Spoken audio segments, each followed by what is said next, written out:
Hello guys, welcome to MCC. मैं हूं आपका आरबी सर। कैसे हो सभी? तो आज बेटा हम लोग पेपर नंबर 58 का सॉल्यूशन देखेंगे। मैंने जैसा कि आपको बताया था, ठीक है ना, 2 पेपर हम लोग सॉल्व करेंगे। तो पेपर नंबर 58 का सॉल्यूशन हम लोग कर रहे हैं आज। चलिए वीडियो को ज़्यादा लंबा ना करते हुए हम लोग स्टार्ट करते हैं पेपर नंबर 58 का सॉल्यूशन। तो पहला क्वेश्चन अपने पास, the correct bond order in the following species is. देखिए गाइस, अब बॉन्ड ऑर्डर की ट्रिक यहाँ पर मैं आपको बताता हूँ। Trick of bond order. पहला है O2 2+। सबसे पहले काम करिए, टोटल नंबर ऑफ इलेक्ट्रॉन गिन लीजिए। टोटल नंबर ऑफ इलेक्ट्रॉन जो होगा इसमें ऑक्सीजन न्यूट्रल के होते हैं 16, ऊपर 2+ का चार्ज है तो 14 हो गया। 14 में से 8 माइनस कर दो, कितना बचा? 12 13 14, 6 बच गया। ठीक है, अब 6 माइनस रिमेनिंग, तो इसका कितना आ गया? 3 बॉन्ड ऑर्डर।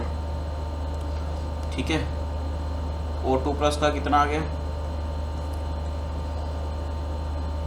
ये 16 हो गया, 15 15 माइनस 8 7, तो ये आ गया 5/2, मतलब के 2.5।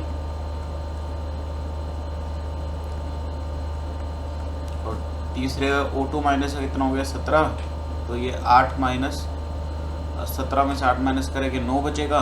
6 माइनस 3/2 मतलब 3/2 मतलब 1.5। तो ठीक है, सबसे कम किसका? O2- का, फिर O2+ का, फिर सबसे लास्ट में उतना। तो सी ऑप्शन ये अपना आ चुका है बेटा। क्लियर? सी ऑप्शन जो है ये मेरा आ चुका है। क्लियर? चलिए अगला क्वेश्चन करते हैं हम लोग। विच of the following is the strongest reducing agent in aqueous solution. तो अब स्ट्रॉन्गेस्ट रेड्यूसिंग एजेंट बताना है। NaLiK और CS। ये जो है डाउन द ग्रुप है। आपको पता है डाउन द ग्रुप जो होता है वो रेड्यूसिंग एजेंट, अगर रेड्यूसिंग कैरेक्टर देखे तो बढ़ता है। रेड्यूसिंग एजेंट बताना है मतलब ऑक्सीडेशन किसका जल्दी ईजिली होगा। तो ऑक्सीडेशन जिसका ईजिली होगा वो लिथियम होगा, इलेक्ट्रोकेमिकल सीरीज के अकॉर्डिंग। ठीक है ना, ये सबसे अच्छा रेड्यूसिंग एजेंट होगा। आपको पता ही ऑर्गेनिक में क्या होता है, LiAlH4 बहुत अच्छा रेड्यूसिंग एजेंट होता है। ठीक है, तो रेड्यूसिंग एजेंट मतलब जिसका ऑक्सीडेशन ईजिली हो सके, मतलब जो ईजिली ऑक्सीडाइज हो जाए, तो लिथियम हमारा यहाँ पर आंसर आ जाएगा बेटा। Clear? Solution, what will be the relation between the T1 of gas 1 with M1 equal to इतना, T2 of gas 2 with M2 equal to the average speed of gas 1। Average speed of gas 1 मतलब average speed होती है बेटा √8RT1। मैं ले लूँगा π/M1, π/M1 equal to किसके equal है? सेकंड गैस की मोस्ट प्रोबेबल स्पीड के, मतलब √2RT2/M2। तो रूट से रूट तो कैंसिल कर देते हैं पहले। 8RT1/π इंटू M1 कितना है बेटा? 56। 8 7 था 56, ये कैंसिल हो गया। 2RT2/M2, M2 कितना हो गया? 44, तो यहाँ से ये गया 22 पर। क्लियर? अब देखते हैं आगे। तो यहाँ से R से R भी कैंसिल हो गया, तो T1/T2 equal to pi into का 7/22। तो यहाँ से कितना आ गया बेटा? पाई कितना होता है? 21/7 इंटू का 7/22। तो 21/22 करना है लगभग, क्या अगर हम इसको 22 मान लो तो लगभग अप्रॉक्सीमेटली 1 के इक्वल आएगा। अगर 1 के इक्वल आ गया तो मैं बोल सकता हूँ T1 इक्वल टू T2 आ जाएगा लगभग। T1 इक्वल टू T2 मेरे को बी ऑप्शन दिख रहा है। पहला ऑप्शन क्या? T1 equal T2 square possible नहीं। T1 equal to √T2 possible नहीं। T1 इक्वल टू 1/T2 नहीं पॉसिबल है। ठीक है, तो इसका मतलब क्या आ गया बेटा अपना? T1 इक्वल टू T2 आ गया, बी ऑप्शन। अब देखो अगला क्वेश्चन है, कंसिडर द फॉलोइंग रिएक्शन। इस टाइप के रिएक्शन IIT में पहले भी आ चुके हैं। JEE मेंस के पेपर में आपने PYQ कोई भी बुक सॉल्व करी होगी तो उसमें आपने ये इस टाइप का क्वेश्चन आपको जरूर देखने को मिल जाएगा। The value of X, Y and Z। अब इसका मैं एक शॉर्टकट बताता हूँ बेटा। इस टाइप के क्वेश्चंस को करने का एक शॉर्टकट है बहुत ज़बरदस्त। ठीक है ना। शॉर्टकट ट्रिक, आरबी ट्रिक इसको मैं नाम देता हूँ, ठीक है ना। This is RB trick. अब इस तरह की कभी भी आ जाए ना, तो यहाँ पर क्या होता है भाई, मेन तो पंगा यही होता है कि आपको रिएक्शन बैलेंस करनी होती है। भाई रेडॉक्स रिएक्शन है, इसको बैलेंस करना होगा, एक्स वाई जेड का आपको वैल्यू पता चल जाएगा, बट उसमें तो टाइम बहुत ज़्यादा लगता है। अब शॉर्टकट देखो, बस आपको कुछ नहीं करना। ट्रिक क्या है यहाँ पर, बैलेंस चार्ज, ट्रिक यही है बस, balance charge on both side, दोनों साइड चार्ज बैलेंस कर दो, बस ख़त्म। यही ट्रिक है। कैसे, पहले का देखो -1 है, x आगे है तो माइनस का x हो गया, प्लस माइनस का 2y,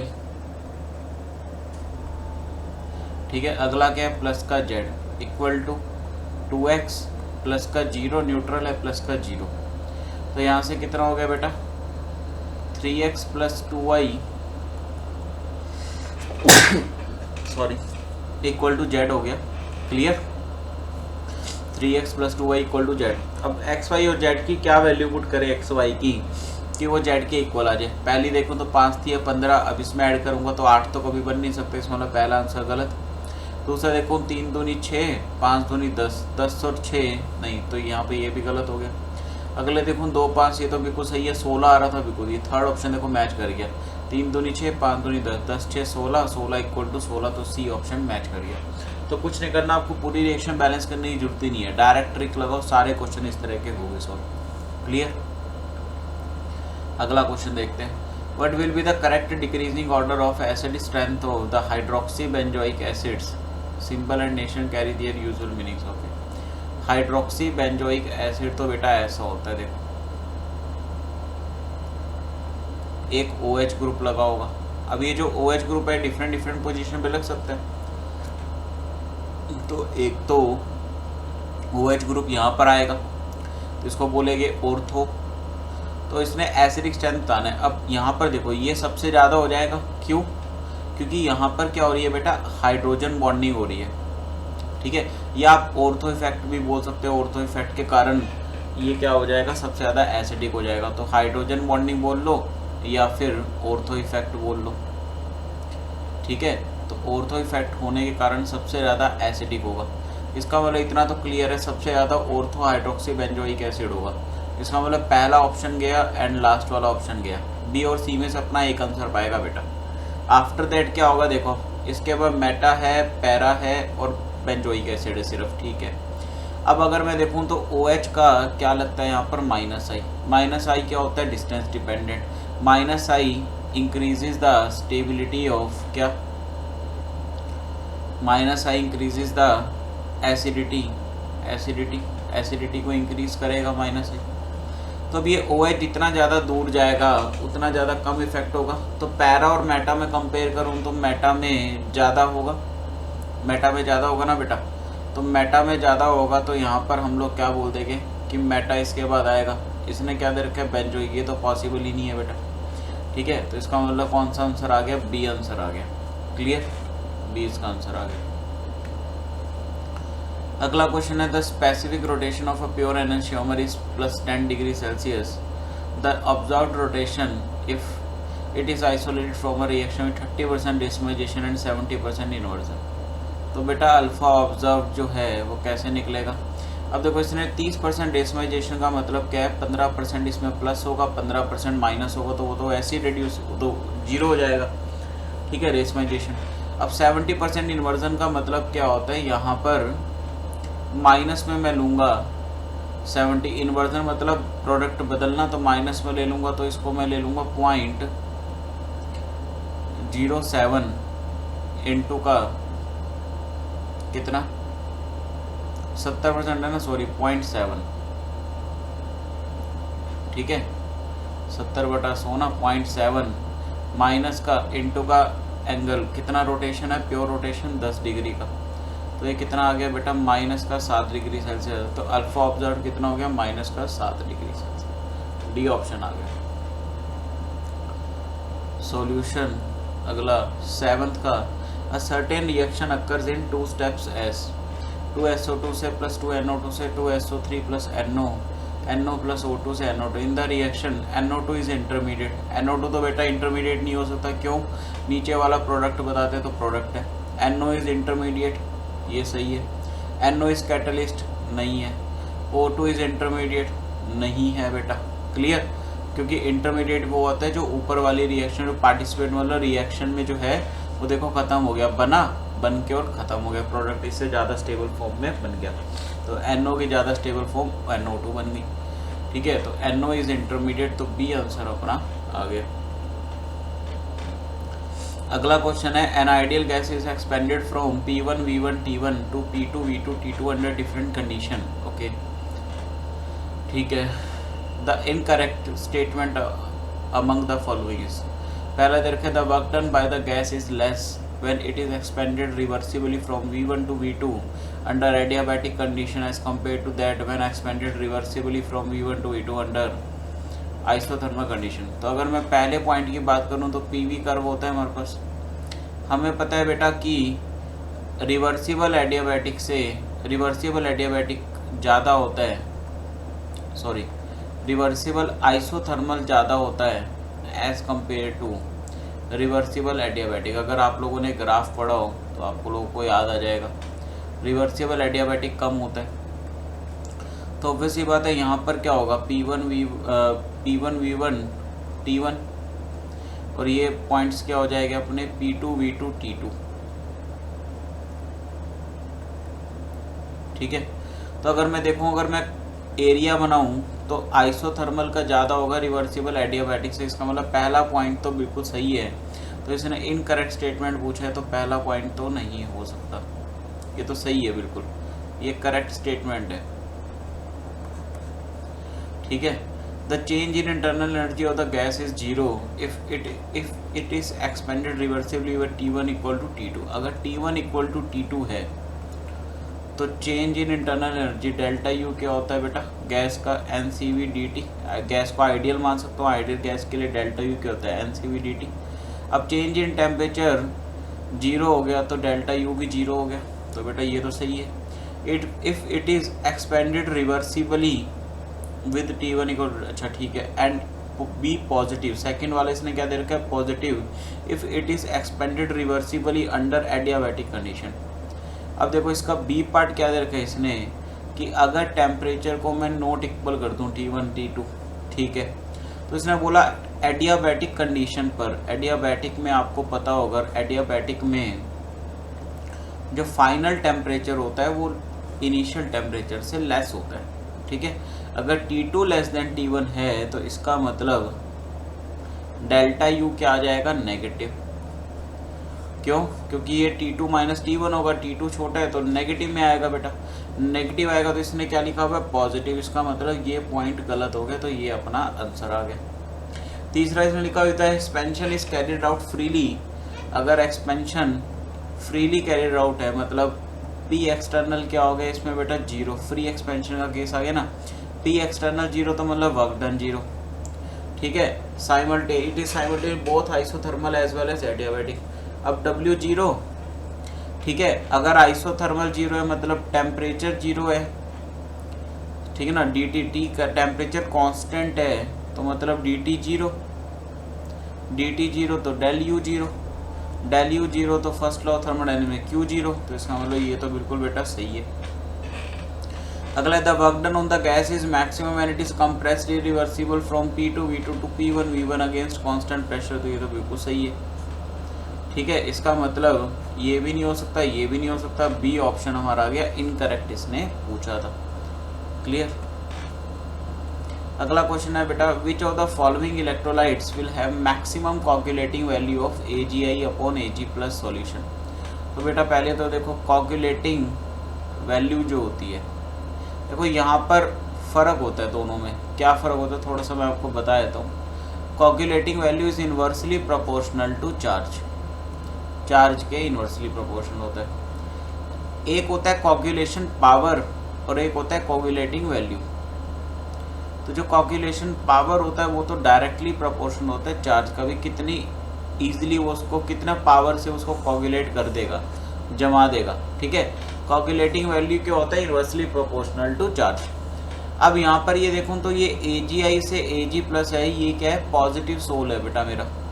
अब पॉजिटिव सॉल्ट को कोगुलेट कब होगा, जमेगा कब, जब उसके बाद नेगेटिव आएगा। तो हमें एनायन के चार्ज को कंपेयर करना है, जितना छोटा एनायनिक चार्ज होगा बेटा उतना ज़्यादा कोगुलेटिंग वैल्यू होगा। पहले में देखो तो -2 आ रहा है, दूसरे में देखो तो -3 आ रहा है, तीसरे में देखो -2 आ रहा है, चौथे में देखो -1 आ रहा है। तो सबसे कम चार्ज तो यही होगा, -1 वाला। यहाँ पर ये माइनस को काउंट नहीं करना। कभी आप सोचो कि यार सर -3 तो और भी ज़्यादा छोटी वैल्यू होगी, बेटा ये नेगेटिव एनायनिक चार्ज है। यहाँ पे माइनस इसका माइनस वो माइनस नहीं लेना आपको वैल्यू से। यहाँ पर -1 का मतलब +1 ही मान के चलो कि एनायनिक का चार्ज है, एनायन का मतलब नेगेटिव। तो मैग्नीट्यूड अगर ले तो 1 सबसे छोटा मैग्नीट्यूड है, तो ये 4 छोटा तो कोगुलेटिंग पावर ज़्यादा है, इसने मैक्सिमम पूछी है। तो NaCl का जो है यहाँ पर ऑप्शन आ जाना चाहिए। अगला जो क्वेश्चन दे रहे था, possible product obtained from the reaction of साइक्लोब्यूटाइल amine. साइक्लोब्यूटाइल amine कुछ इस तरह का होगा बेटा, ठीक है। RnH2 इसने R क्या दे दिया, साइक्लोब्यूटाइल दे दिया। इसका रिएक्शन इसने करवाया HNO2 के साथ। अब जैसे इसका नाइट्रस एसिड के साथ रिएक्शन होता है, याद रखना हमेशा क्या बनता है बेटा, N2 बन जाता है। क्या बन जाता है, N2। इस पे प्लस आए, ठीक है ना, N2 बन जाता है।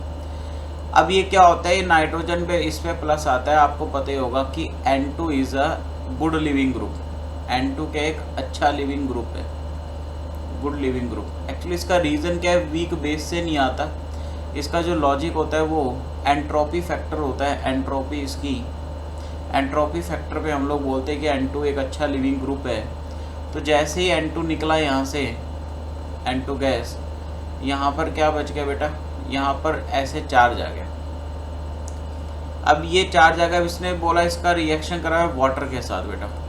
अगर वाटर के साथ कराऊंगा तो ये H+ और OH- में ब्रेक करेगा बेटा। तो यहाँ से एक पार्ट बन गया अपने पास ये। या फिर अगर आप ध्यान से देखो कि रिंग के ऊपर कभी भी 4 मेंबर रिंग के ऊपर पॉजिटिव चार्ज आ जाए, एक पॉसिबिलिटी इसकी बन सकती है रिंग कॉन्ट्रैक्शन। यहाँ पर रिंग कॉन्ट्रैक्शन भी हो सकता है। तो रिंग कॉन्ट्रैक्शन की कंडीशन होती है जब भी 4 मेंबर रिंग आ जाए, उसके ऊपर डायरेक्टली प्लस चार्ज आ जाए।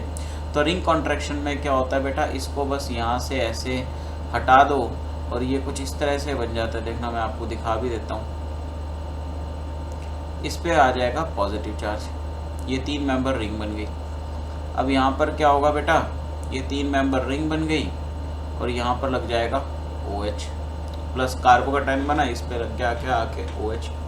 तो देखो अब कौन कौन सा क्वेश्चन मैच कर रहा है ऑप्शन। एक तो ये C मैच कर रहा है बेटा, एक OH मैच कर रहा है, तो D ऑप्शन है, बोथ A एंड C, तो A एंड C आ जाएगा। क्लियर।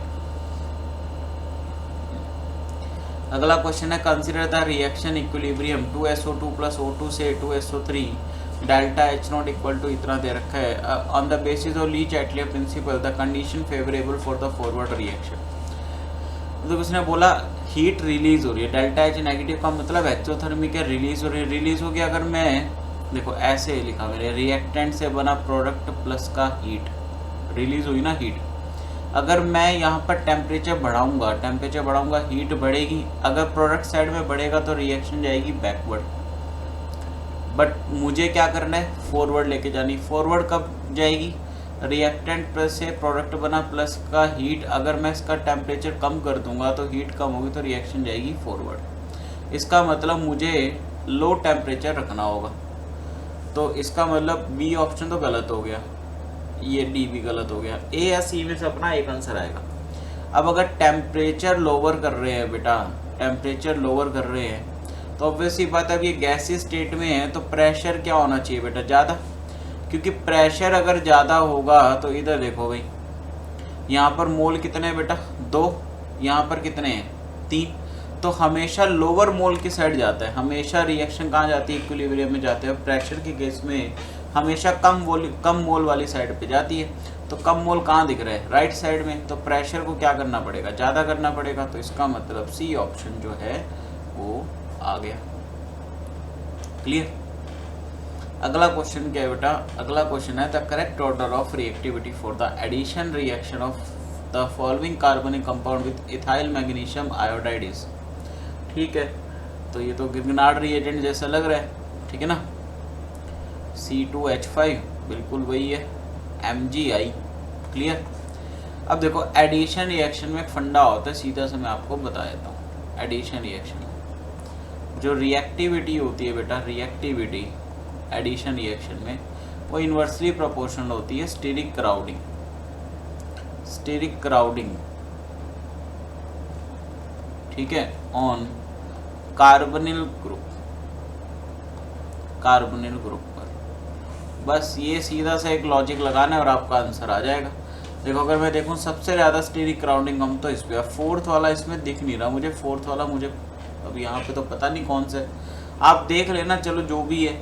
अब फोर्थ वाला मुझे पता नहीं, वैसे इससे छोटा तो देखो कोई बेटा बनेगा नहीं। अगर यहाँ पर ये फॉर्मेल्डिहाइड सबसे ज़्यादा छोटा मेंबर होता है परिवार का एल्डिहाइड का, तो इसका मतलब अगर मैं नहीं भी मेरे को पता तो मैं ये इतना तो बता सकता हूँ कि यहाँ पर स्टीरिक क्राउडिंग सबसे कम है, इसका मतलब फर्स्ट सबसे पहले आएगा। तो बी ऑप्शन हो नहीं सकता, डी नहीं हो सकता, पहला ए या सी में से कोई एक ऑप्शन आएगा। दूसरे पे अगर देखूँ तो देखना ये वाला जो है ग्रुप, ये वाला, इसके बाद ये आएगा, इस पर स्टीरिक क्राउडिंग बहुत कम होगी। अब इसके बाद दूसरा मेंबर यही आएगा क्योंकि यहाँ पर एच था, अब एक जगह एच है एक जगह CH3 है, तो इसका मतलब फर्स्ट के बाद थर्ड आएगा, फर्स्ट के बाद थर्ड आएगा, तो ए ऑप्शन आ गया बेटा। फोर्थ ऑप्शन देखने की जरूरत ही नहीं पड़ी अपन को, अपन सीधा ही बता दिए, ठीक है। अगला क्वेश्चन है, इसने दिया A + B से प्रोडक्ट, इसने दे दिया यहाँ से कि ए बी मतलब ए के रिस्पेक्ट में 1 है, बी के रिस्पेक्ट में 1 है, तो इसका मतलब सेकंड ऑर्डर रिएक्शन है ये, सेकंड ऑर्डर। इसने बोला R T equal to this, ठीक है ना, आर इसने बोला रेट कांस्टेंट को आर ले लिए यहाँ पर बेटा। When A not equal to B not, जब इन दोनों की कंसंट्रेशन इक्वल नहीं थी तो बिल्कुल ये वाला आ गया, ठीक है। अब इसने बोला जब इन दोनों की कंसंट्रेशन इक्वल कर दे, इसकी ए नोट मान लो, इसकी ए नोट मान लो, तो t इक्वल टू टी पे ए not minus x, A not minus x, तो ठीक है बेटा, तो सेकंड ऑर्डर का डायरेक्ट फॉर्मूला है। आपको क्या करना है, कुछ नहीं करना, r इक्वल टू के, यहाँ पर क्या कर दो ए नोट माइनस एक्स का स्क्वायर, तो बस यहाँ पर dx upon A not minus x का square equal to K T. Integrate कर दो 0 से x 0 से t, इसका इंटीग्रेट करोगे तो कितना आ जाएगा बेटा, ये आ जाएगा ए नोट माइनस एक्स की पावर -2 + 1 अपॉन -2 + 1, और यहाँ पर माइनस एक्स का -1 भी आएगा। 0 से x limit equal to K T, तो यहाँ से कितना आ गया, ये माइनस से माइनस कैंसिल हो गया, ठीक है। तो ये कितना बच जाएगा बेटा, 1 upon A not minus x, -2 + -1 बचा, इसको भी मैंने पॉजिटिव कर दिया। 0 से x equal to K T, यहाँ से लिमिट पुट करेंगे तो कितना आ गया, 1 upon A not minus x minus का 1 upon A not equal to K T, तो 1 upon A not minus x कितना आ गया, के टी प्लस का 1 अपॉन ए नोट, ठीक है। तो इसने क्या दिया हुआ, ए नोट माइनस एक्स को इसने कैपिटल ए मान लिए, तो 1 upon capital equal to 1 upon A not plus का के टी, बिल्कुल ये वाला ऑप्शन आ जाएगा। 1 अपॉन बी तो आएगा नहीं, डी ऑप्शन यहाँ पर ये दिख रहा है मेरे को, क्लियर। अगला क्वेश्चन क्या है, विच of the following cation has the strongest tendency towards complex formation. अगर ये देखो SMLUGDYB, तो ये 6th पीरियड के एलिमेंट है बेटा, 6th पीरियड के एलिमेंट है। मेरे को इतना पता है 6th पीरियड कौन सा होता है, लेंथेनॉइड, ठीक है ना, लेंथेनॉइड लिखते हैं अपन। इसका सबसे लास्ट एलिमेंट जो होता है इस सीरीज का लास्ट एलिमेंट वो लुटेनियम होता है, आपको याद भी रखना है, या आपको याद ही रखना पड़ेगा। LU सबसे लास्ट एलिमेंट होता है, LU से पहले कौन आता है, YB। तो अलोंग द पीरियड साइज जो होता है बेटा वो डिक्रीज होता है, साइज डिक्रीज होगा। स्ट्रॉन्गेस्ट टेंडेंसी बतानी है अपने टुवर्ड्स कॉम्प्लेक्स फॉर्मेशन, साइज छोटा है तो ईजिली ये क्या कर लेगा, अट्रैक्ट कर लेगा, तो यही मेरे हिसाब से आना चाहिए, लुटेनियम इसका जो है वो ऑप्शन होना चाहिए, क्योंकि साइज डिक्रीज होता है और इसका न्यूक्लियर चार्ज ज़्यादा हो जाएगा। भाई न्यूक्लियर चार्ज भी तो ज़्यादा होगा, क्योंकि साइज डिक्रीज होगा तो न्यूक्लियर चार्ज ज़्यादा होगा, along the period nuclear charge बढ़ता है, तो यही लुटेनियम जो है ये ऑप्शन आना चाहिए मेरे अकॉर्डिंग। अगला क्वेश्चन देखूँ, which chemical change among the following involves absorption of heat. पहला देखूँ तो ये तो रिलीज हो रही है यहाँ पर, तो ये तो नहीं होगा, मतलब डेल्टा H इसका नेगेटिव है बेटा, इसमें तो अपना पॉजिटिव बताना है। Na से Na प्लस, ये तो आयोनाइजेशन आयोनाइजेशन पॉजिटिव होता है। H2SO4 प्लस H2XS है, ये भी डेल्टा H नेगेटिव है बेटा। अगले का देखूं तो ये भी हाइड्रोलिसिस हो रहा है, डेल्टा H नेगेटिव है, क्योंकि वाटर चिपकेगा तो एनर्जी लूज होगी, तो बी ऑप्शन आ गया बेटा, बहुत सिंपल था।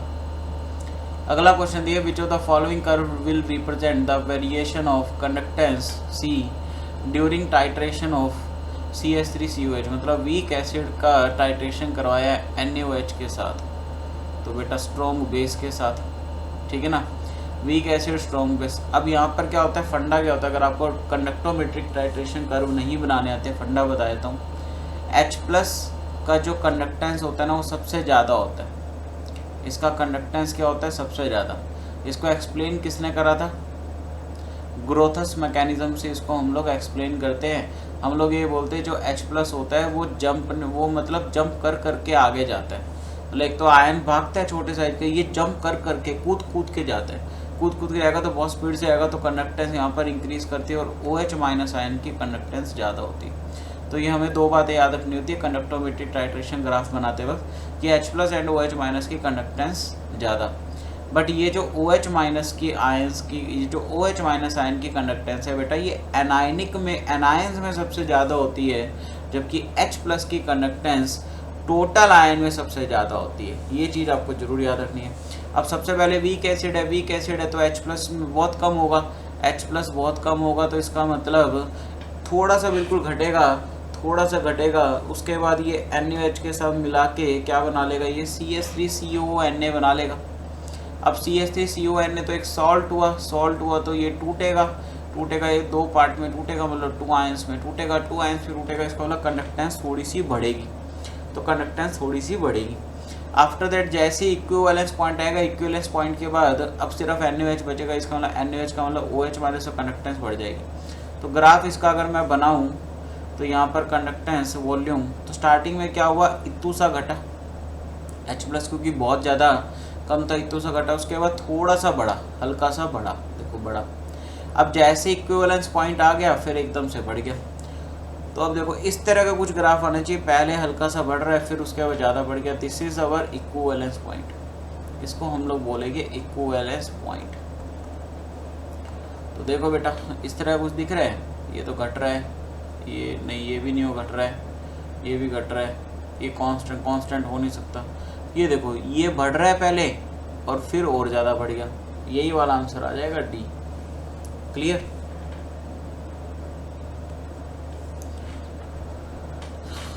अगला क्वेश्चन देखते हैं, CCl3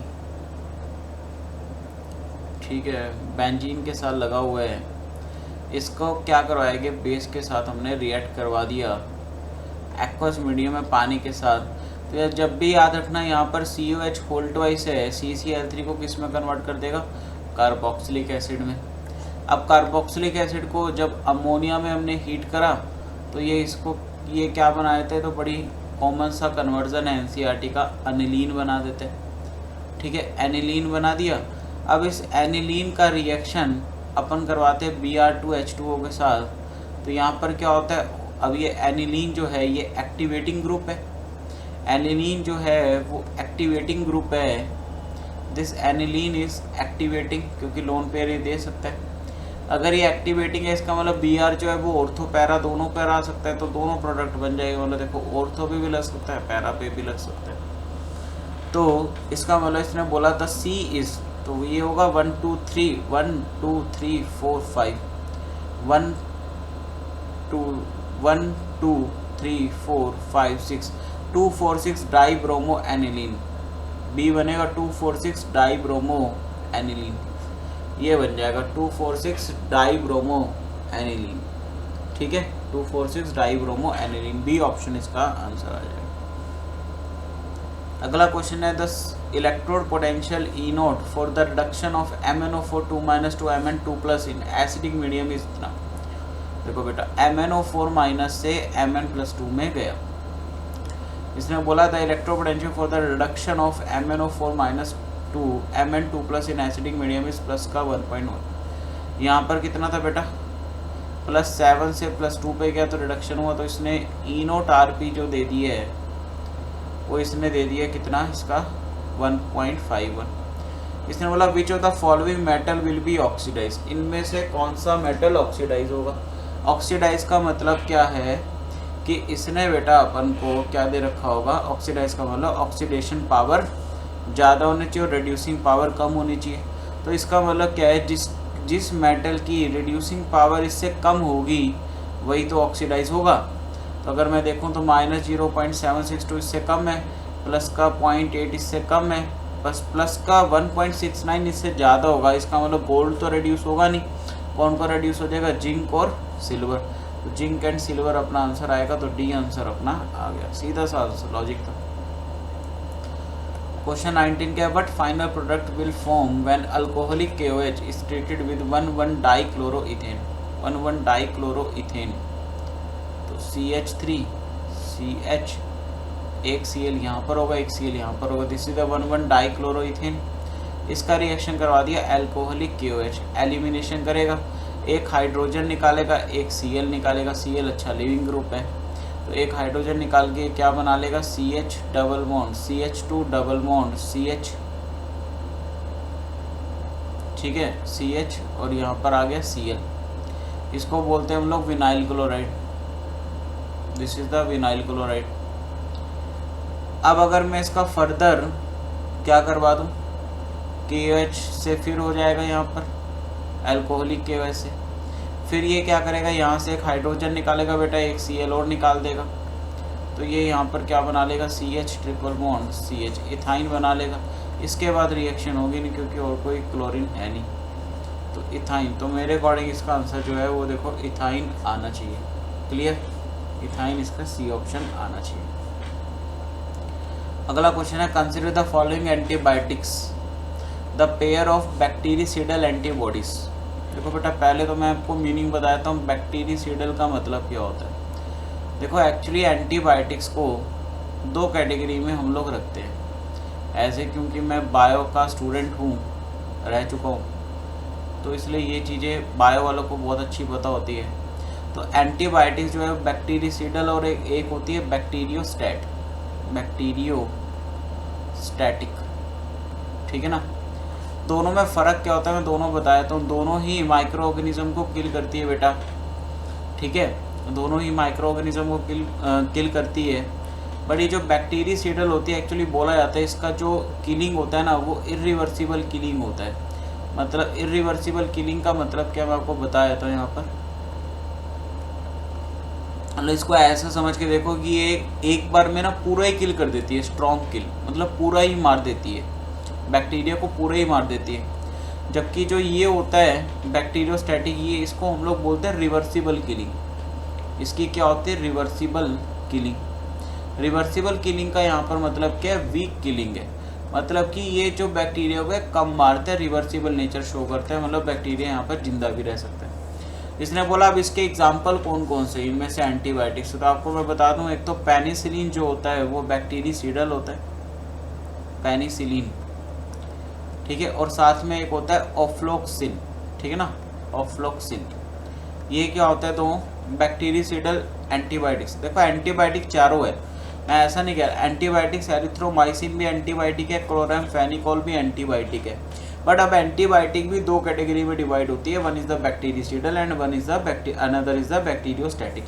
बैक्टीरिसिडल मतलब जिनका स्ट्रॉन्ग एक्शन हो, स्ट्रॉन्ग किलिंग एक्शन हो, रिवर्सिबल नेचर, तो पेनिसिलिन, ऑफ्लोक्सिन जो है ये इसके एग्जाम्पल है। और रिवर्सिबल ये जो दोनों क्लोरामफेनिकोल और एरिथ्रोमाइसिन है वो इसका है। तो ये दोनों क्या है, बैक्टीरियोस्टैटिक है, तो अपना कौन सा ऑप्शन आ जाएगा, अपना आ जाएगा second and fourth. Second and fourth मतलब बी ऑप्शन अपना आ जाएगा। अगला क्वेश्चन करें, how many statement is a correct for given complex. तो अपने को कॉम्प्लेक्स दे रखा है बेटा CO C2O4 थ्राइस 3-। तो अपने को करेक्ट स्टेटमेंट बतानी। It contains negative ligands only, तो ये नेगेटिव एनायनिक लिगेंड ही है बेटा, ये एनायनिक लिगेंड होता है, इस पर 2- का चार्ज होता है, आपको पता ही होगा, ऑक्सलेट इसको बोलते हैं। इसका मतलब पहली स्टेटमेंट तो सही है। दूसरी, oxidation state of central atom is +3, बिल्कुल सही है। -6 +, हाँ बिल्कुल सही है। माइनस और प्लस का 3, ये भी सही है। It is optically active, optically active. अगर इसका देखूँ तो 3 पंखी वाला सिस्टम है ना, अब इसका सिस और ट्रांस में, तो सिस फॉर्म तो optically inactive, trans form optically inactive होगी, सिस एक्टिव हो जाएगी, इसका मतलब ये भी सही है। Due to chelation the stability of the complex increase, बिल्कुल सही है भाई। जो ये है चिलेशन, चिलेशन का मतलब क्या होता है, रिंग बनाना। चिलेटिंग लिगेंड किसको बोलते हैं, चीलेट्स हम लोग उनको बोलते हैं जो रिंग फॉर्म करते हैं। अगर मैं आपको बताऊं यहाँ पे स्ट्रक्चर इसका, अगर मान लो आपको स्ट्रक्चर देखना है, C2O4 होता है ना बेटा, ठीक है। यहाँ पर सेंटर मेटल एटम है, तो इसने 5 मेंबर रिंग बना ली, 5 मेंबर रिंग बना ली, तो ये चीलेट हो गया, दिस इज चीलेट। तो ये क्या है, due to chelation the stability of the complex, chelation के हमेशा, चिलेशन के कारण हमेशा याद रखना स्टेबिलिटी जो है वो इंक्रीज होती है। It exhibit geometrical isomerism, geometrical isomerism show नहीं करेगा, क्यों, एंगल ही चेंज नहीं होगा, क्योंकि ज्योमेट्रिकल आइसोमेरिज्म में एंगल चेंज होना चाहिए, इसका मतलब ये पॉइंट तो गलत हो गया। It is octahedral with D2sp3 hybridisation, वो निकाल के देख लेते हैं। अब C2O4 जो है यहाँ पर CO है बेटा, +3 में होगा, तो कोबाल्ट इसका कितना हो गया, D6 हो गया, D6 हो गया। तो यहाँ पर जरा देखना, 2 3 4 5 6, अब क्या होगा, यहाँ पर पेयरिंग हो जाएगी बेटा, स्ट्रॉन्ग फील्ड है, कार्बन के थ्रू जा रहे हैं, तो यहाँ पर ये पेयर हो गया और यहाँ पर ये पेयर हो गया, तो D2sp3 आ जाएगा, बिल्कुल सही है, ये आ गया। All oxalate ligands are replaced by ethylene diamine, मतलब इसने बोला कि सारे अगर लिगेंड को मैं EN3 से रिप्लेस कर दूं, ऊपर चार्ज यहाँ पर -3 का, then complex do not show optical activity. अब इथाइलिन डाइएमाइन तो न्यूट्रल होता है, ठीक है ना, तो यहाँ पर +3 आएगा, तभी तो चार्ज इसके ऊपर बैलेंस होगा, ठीक है, +3 का। तो इसका मतलब ये कह रहे हैं do not show optical activity, क्यों, अभी भी करेगा भाई, इसकी सिस फॉर्म तो अभी भी कर सकती है भाई, ये भी बाइडेंटेड है, ये भी बाइडेंटेड है, तो फ़र्क क्या पड़ा, ठीक है ना। तो ये भी क्या कर सकता है, अच्छा ये भी बाइडेंटेड में सिमेट्रिकल है, देखो दोनों लिगेंड क्या है, सेम है, दोनों डोनर एटम सेम है, इसमें भी दोनों डोनर एटम सेम होते हैं, कौन से होते हैं, NH2, इसका फॉर्मूला क्या होता है, NH2 CH2 CH2 NH2। तो यहाँ पर देखो दोनों डोनर एटम सेम है, और ये भी सबसे बड़ी बात है चीलेट है ये भी, ठीक है, क्योंकि ये भी रिंग फॉर्म कर रहा है बेटा, तो ये भी चीलेट है, तो यहाँ पे इसका मतलब ये पॉइंट गलत हो गया। तो कितने पॉइंट सही हो गए, 1 2 3 4 5, तो कितना हो गया, 5 स्टेटमेंट इसकी सही है। आगे लिखा हुआ the number of alkenes including stereo isomers which can produce 2 butanol, 2 butanol, butanol बनाना है, 2 ब्यूटेनॉल, 2 ब्यूटेनॉल मतलब यहाँ पर OH लगा होगा, ठीक है ना, 2 ब्यूटेनॉल का मतलब तो यही होगा बेटा, यहाँ पर OH लगाओ। By the successive treatment of B2S6 in tetrahydrofuran solvent and alkaline H2O2R, ठीक है। तो देखना बेटा, अब ये B2S6 टेट्राहाइड्रोफ्यूरेन, ये तो हाइड्रोबोरेशन ऑक्सीडेशन रिएक्शन होगा। तो अल्कीन हम लोग अगर देखें, मान लो मैं एक अल्कीन ले लूँ, ये 3 मेंबर अल्कीन ले ली मैंने, तो आपको पता है कि टेट्राहाइड्रो ये जो डाइबोरेशन ऑक्सीडेशन, ठीक है ना, डाइबोरोन ऑक्सीडेशन जो होता है ये, ठीक है, इसके अंदर होता क्या है कि यहाँ से हम लोग पाई बॉन्ड तोड़ते हैं और ये अल्कोहल में कन्वर्ट करता है बेटा, CH3 CH2 CH2OH, ये ऐसे बना लेगा। तो यहाँ पे तो अपना ये बना नहीं, यहाँ से अपना ये तो नहीं बना, दिस इज़ नॉट दिस। अगर मैं इसके बाद अल्कीन ले लूँ ऐसे, मान लो मैंने 4 मेंबर अल्कीन ले ली, ठीक है ना, मतलब मैंने ब्यूट 2 इन ले लिया, पहले मैंने क्या लिया था, प्रोप 1 इन या 1 प्रोपीन भी ले सकता है, ब्यूट 1 2 इन ले लूँ। अब इसका रिएक्शन अगर मैं B2S6 हाइड्रोबोरेशन ऑक्सीडेशन करवाऊँगा, तो यहाँ से पाई बॉन्ड तोड़ेगा और OH लगाएगा, मान लो इसने OH लगा दिया यहाँ पर, ये यहाँ पे भी लगा सकता था ये, तो CH3 CH OH C, ये देखो ये बिल्कुल सेम मैच कर गया, देखो। तो यहाँ पर क्या होगा, ये OH लगाएगा तो यहाँ पर CH2 हो जाएगा, तो अब ये मैच कर गया। अब ये क्या है इसका, अब यहाँ पर जो ब्यूट 2 इन है बेटा, इसने बोला स्टीरियो आइसोमर इंक्लूड करना है, इसका मतलब इसका सिस और ट्रांस भी बन जाएगा।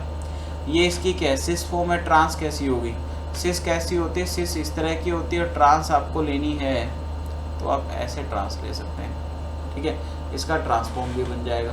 क्लियर, तो ये वाला आंसर आ जाएगा। तो कितने अल्के मतलब इंक्लूडिंग अगर स्टीरियो आइसोमर बोला इसने तो 2 हो गए, अगर स्टीरियो आइसोमर इंक्लूड नहीं करने को बोलता तो 1 आंसर आता।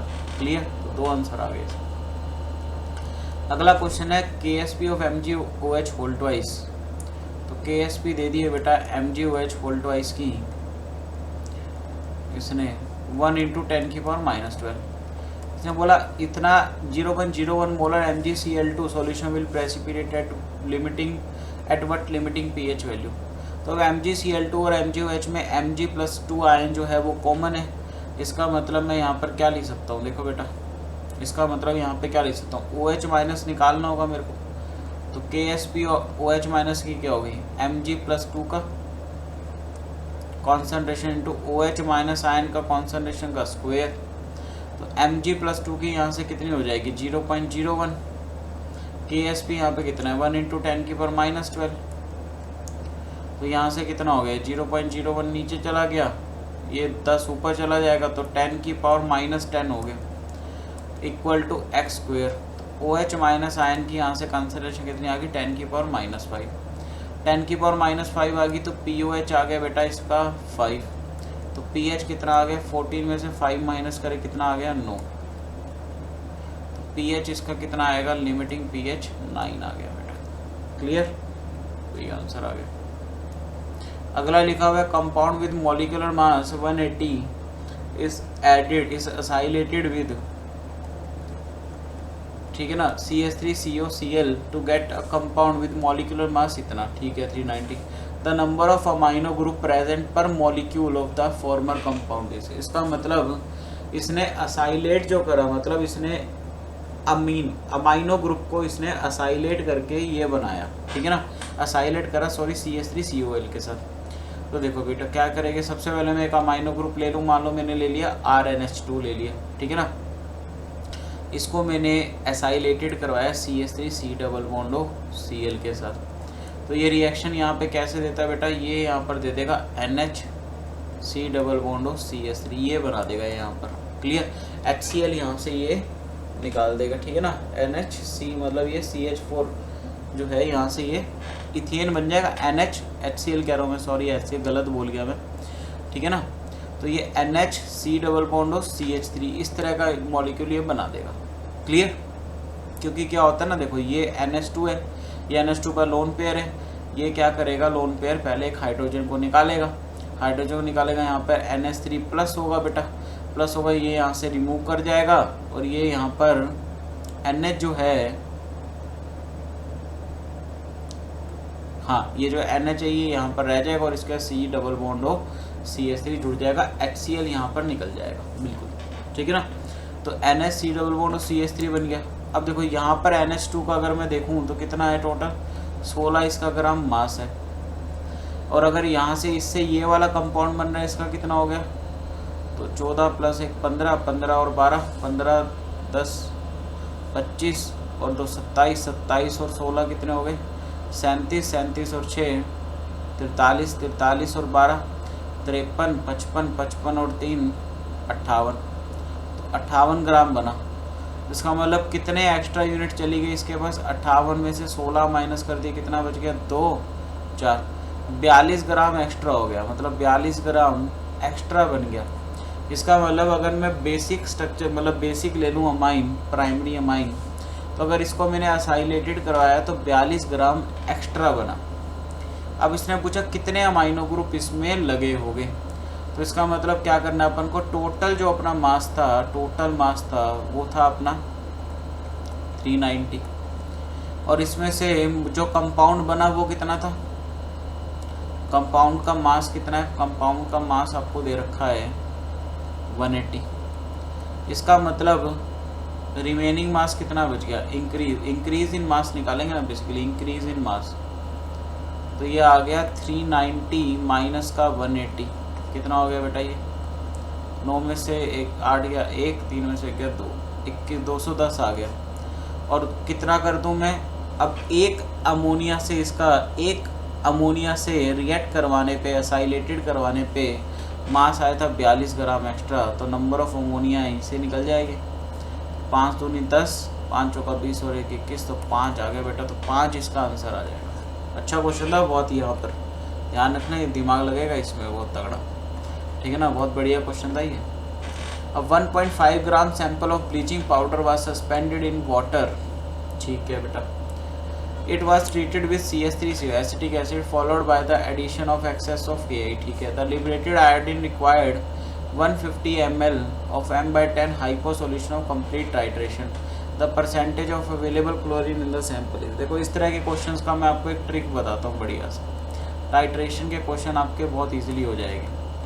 आप क्या करा करो, यहाँ पर देखो सीधा है मोल्स ऑफ क्लोरीन, क्लोरीन के जो मोल है बेटा, ठीक है ना, वो इक्वल टू किसके हो गए, मोल ऑफ आयोडीन के, क्योंकि Ki से I2 बनेगा और ब्लीचिंग पाउडर में Cl2 CaO Cl2 से, ठीक है ना।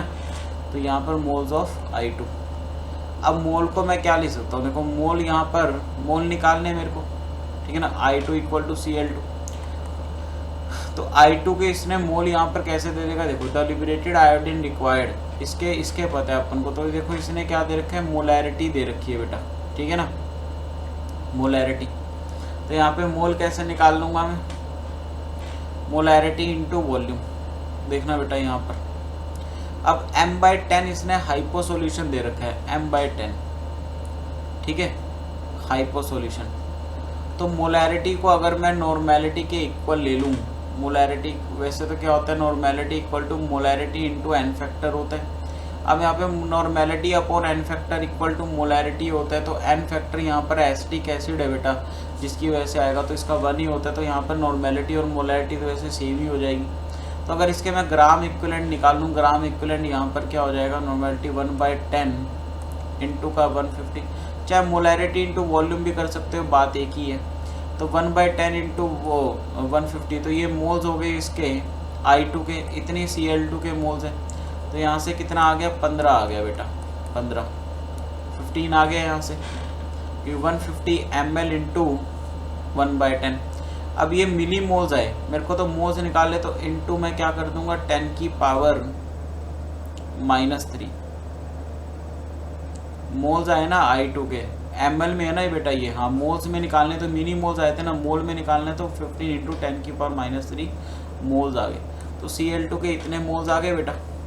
अब मेरे को क्या निकालना है, परसेंटेज क्लोरीन की निकालनी है, तो क्लोरीन की परसेंटेज कैसे निकालूंगा, मास ऑफ क्लोरीन अपॉन नीचे एक्चुअल मास जो है, मतलब टोटल मास, ऐसे निकालते हैं, इनटू का 100। अब मास ऑफ क्लोरीन सैंपल का जो, मतलब क्लोरीन कैसे निकालेंगे, मोल्स तो इसके अपन को पता है 15 इंटू 10 की पावर -3 इंटू क्लोरीन का मोलर मास अपन को चाहिए, तो ब्लीचिंग पाउडर का फॉर्मूला होता है CaO Cl2।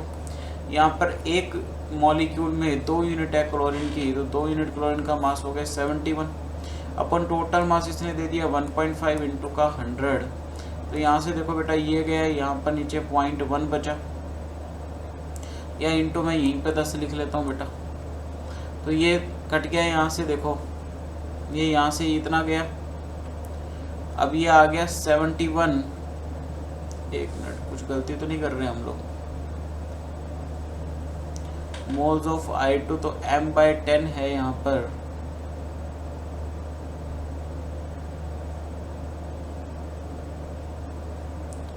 ठीक है, एक minute, the liberated iodine required I2 Ki,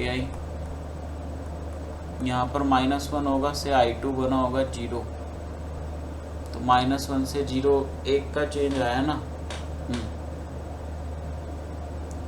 ठीक है। तो यहाँ पर क्या हो गया बेटा, 15 आ गया, ये 15 इंटू 10 की पावर -3, ठीक है, ये आ गया। अब mole mass of Cl upon total mass, तो Cl का मास आ गया, मास कैसे निकालेंगे, मोल 15 इंटू 10 की पावर -3 इंटू का 71 यहाँ पे 2 क्लोरीन है, इसलिए आ गया 71, ठीक है। 35.5 इंटू 35.5 71 हो गया, ठीक है। यहाँ पर ये 1.5 से कटा, 10 ऊपर चला गया, इसका मैंने 10 ऊपर भेज दिया, 15 से 15 कैंसिल हो गया, तो यहाँ पे 71 आ गया। ठीक है, 71, इसका मतलब 71% इसका जो है वो आंसर आ जाएगा। एक minute, the percentage of available chlorine in the sample. अरे यार ठीक है, हम लोग को क्लोरीन का निकालना है ना, परसेंटेज ऑफ Cl2 निकालना है, सॉरी हमें। तो ये तो मास ऑफ क्लोरीन जो है, मोल्स ऑफ क्लोरीन, यहाँ पर क्या होगा बेटा, 2 से डिवाइड भी हो जाएगा ये 35.5। क्यों हुआ, मैं आपको रीज़न देता हूँ। देखो, ये जो moles of Cl2 equal two moles of I2 है, I2 का एन फैक्टर निकालना था, तो यहाँ पर 2 एटम है, तो यहाँ पर एन फैक्टर 2 आएगा। अब इसमें क्योंकि मोलैरिटी दे रखी है, मोलैरिटी इक्वल टू होता है नॉर्मेलिटी अपॉन एन फैक्टर। ठीक है, तो नॉर्मेलिटी अगर मैं ग्राम इक्विवेलेंट, यहाँ पर ग्राम इक्विवेलेंट निकालते हैं तो 1/10 इंटू 2 भी करूँगा मैं, तो ये आएगा 7.5 आएगा, 7.5 आएगा इंटू 10 की पावर -3, 7.5 आएगा इंटू 10 की पावर -3। यहाँ पर आएगा सॉरी 7.5, सॉरी यहाँ पर आएगा 7.5 और यहाँ पर आएगा 1.5। अब ये इसको कटूंगा तो 5 आएगा, 71 5, एक मिनट देखना, 71 5 इंटू 5, ये आ गया 35.5, ये आएगा 35.5%। ये एन फैक्टर यहाँ पर नॉर्मेलिटी हम लोग निकालेंगे, तो ये I2 के रिस्पेक्ट में यहाँ पर हमें लेना है, इसलिए मैंने बोला था वहाँ पर क्या, तो वहाँ से आधा कर दो, चाहे यहाँ पर जाकर आधा कर दो, चाहे यहाँ से स्टार्टिंग से कर लो, तो आपका 35.5% जो है आंसर आ जाएगा। क्लियर। चलिए, तो ये था आपका क्वेश्चन पेपर 58। तो ओवरऑल पेपर सही था भाई, ये काफ़ी अच्छा पेपर था, कुछ क्वेश्चंस अच्छे थे। तो अगर आपके इसमें 85 to 90 मार्क्स आ जाते हैं, मतलब काफ़ी अच्छी तैयारी आप लोगों की है। Clear. Okay guys, bye bye, take care. काफ़ी टाइम हो चुका है रात का, वैसे भी 3:30 बज रहे हैं। ठीक है, तो मैं भी सोता हूँ, आप लोग भी सो जाओ, और फिर कल आपको पेपर मिल जाएगा। Okay guys, bye bye.